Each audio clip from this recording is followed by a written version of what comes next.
गुरुर्ब्रह्मा गुरुर्विष्णु गुरुर्देव महेश्वरा गुरुर्साक्षात् परम ब्रह्म तस्मै श्री गुरुवे नमः। प्यारे सज्जनों, जिस मनुष्य के अंदर जैसे विचार होते हैं वह उसके रंग रूप और चेहरे पर भी अपना अश्क जमा लेते हैं, बल्कि उसके शरीर के चारों ओर अपना मंडल बनाए रखते हैं। और जो मनुष्य उसकी संगत में रहता है या उसके रूप को ध्यान में देखता है तो वो विचार उसके अंदर भी समाने लगते हैं। बुरे विचारों का प्रभाव बुरा होता है और अच्छे विचारों का प्रभाव अच्छा होता है। संत चूँकि साक्षात परमार्थ का रूप होते हैं और उनके विचार अति पवित्र और शुद्ध होते हैं तथा उनका मन मालिक के रंग में रंगा होता है, इसलिए उनके दर्शन करने से मनुष्य को भी उनके विचारों का भाग मिलता है। फिर बार बार दर्शन करने और उनके रूप का ध्यान करने से उनकी पवित्र किरणें श्रद्धावान के अंदर समाने लगती हैं और जैसे जैसे उनके वचनों को सुनता है तो मनुष्य की रूह पवित्र होती जाती। वैसे ही उनके रूप को देखने से, उनके चरणों को छूने से, उनको फल फूल भेंट चढ़ाने और अन्य सेवा करने से भी वही दशा उत्पन्न होती। ये उनके दर्शन का फल होता है। और सत्संग केवल वचन सुनने को ही नहीं कहते, किंतु ये सारी बातें उसमें मिली होती हैं। संगत जिसकी भी की जाए वो अपना प्रभाव दिखाती अवश्य। तो फिर महापुरुष, गुरु और सच्चे साधु की संगत की तो बात ही क्या है, उनकी महिमा भला कौन वर्णन कर सकता है। परम संत श्री कबीर साहब जी अपने वचनों में फरमाते हैं कि दर्शन कीजिए साधका दिन में कई कई बार, आंसू जा का मेहंग जो बहुत करे उपकार। कई बार ना कर सके तो दुई बार कर ले, कबीर साधु दरसते काल दगा नहीं दे। दुई बार ना कर सके दिन में कर एक बार, कबीर साधु दरसते उतरे भव जल पार। एक दिना नहीं कर सके दूजे दिन कर ले, कबीर साधु दरसते पावे उत्तम दे।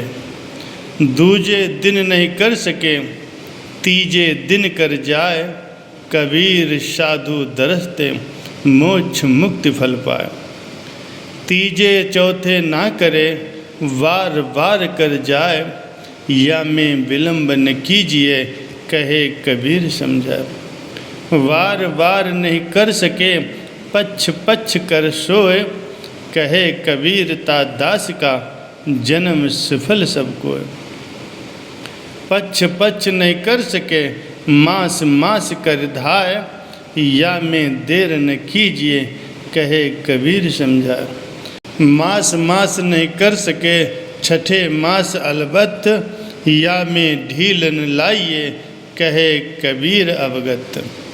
छठे मास नहीं कर सके बरस दिना कर ले, कहे कबीर वह भगत जन जम ही चुनौती दे।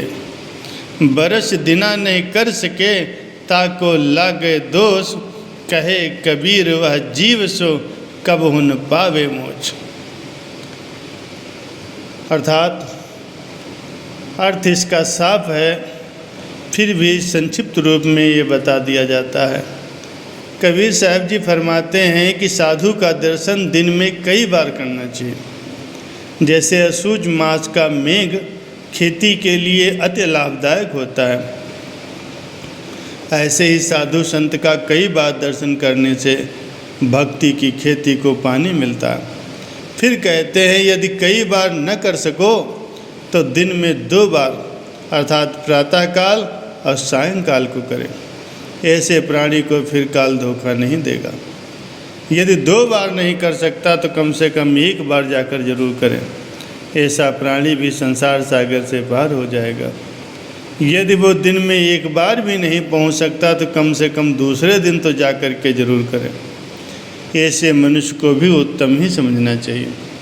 यदि दूसरे दिन भी नहीं कर सकता तो फिर तीसरे दिन जाकर करे। ऐसा जीव भी मुक्ति का अधिकारी समझना चाहिए। और यह तीसरे दिन भी उसके पास समय नहीं है तो 7वें दिन दर्शन करने में तो बिल्कुल भी देर न करें। यदि वो 7वें दिन भी संतों के दर्शन के लिए नहीं जा सकता तो 15वें दिन सही। ऐसा मनुष्य भी अपने जन्म को सफल कर लेगा। और यदि 15वें दिन भी उसे समय नहीं मिल पाता है तो फिर महीने भर में ही सही, परंतु उसमें किसी भी प्रकार से बिल्कुल भी ढील नहीं देना चाहिए। लेकिन अगर किसी कारण से उसे महीने भर में भी समय नहीं मिल रहा है तो फिर 6ठे महीने तो अवश्य ही पहुंच जाना चाहिए। कबीर साहब जी फरमाते हैं कि इसमें तो किंचित मात्र भी आलस्य नहीं करना चाहिए। लेकिन अगर 6ठे मास भी उसे दर्शन का अवसर नहीं मिल सकता तो भाई बरस के उपरांत तो आखिरी हद है। जो सत्संगी साल में एक बार भी दर्शनों के लिए नहीं पहुंच सकता तो उसको तो फिर दोष ही लगेगा, वो कसूरवार रहेगा। क्योंकि यदि वो बरस दिन में भी समय नहीं निकाल सकता तो फिर वो कभी नहीं निकाल पाएगा। ऐसे प्राणी को भक्ति मुक्ति का भाग नहीं मिलेगा। ये महिमा साधु के दर्शन की है तो फिर गुरु के दर्शनों की तो बात ही क्या है। उसकी महिमा तो अनंत और अपार है। जब साधु के दर्शन की इतनी आवश्यकता समझी गई है तो फिर गुरु के दर्शन की कितनी समझी जानी चाहिए। जो सत्संगी बरस में एक बार भी गुरु के दर्शन को नहीं पहुंच सकते उनकी उन्नत तो बहुत ही कठिन है। हाँ, जिनके मन की तार गुरु के चरणों के साथ जुड़ी हुई है उनकी तो बात ही कुछ और है। राम राय असरण शरण मोहे आपन कर ले हो, संतन संग सेवा करूं भक्ति मजूरी देव। माया नित नित बोड़ती गहो हाथ बरियार, भक्ति मजूरी दीजिए कीजिए भव जल पार। इसीलिए जिनको भक्ति की इच्छा है उनके लिए ये दो ही चीज़ें हैं, एक गुरु का दर्शन और दूसरे उनका सत्संग। तीसरी कोई वस्तु भी संसार में उनकी सहायक नहीं है। संसार में जिस जीव को ये दो चीज़ें प्राप्त नहीं हैं उसको माया की गेंद समझना चाहिए कि माया उसको कभी इधर फेंकती है तो कभी उधर फेंकती है। वो सदैव बेचैनी और परेशानी का शिकार बना रहता है। परंतु जिसको एक बार गुरु के दर्शन का उनके सत्संग का रंग चढ़ गया वो माया के झकोलों से फिर चलायमान नहीं होता, बल्कि वो हर काम में मालिक की मौज समझता हुआ सदा प्रसन्नचित्त रहता है। उसका मन सदा शांत बना रहता है।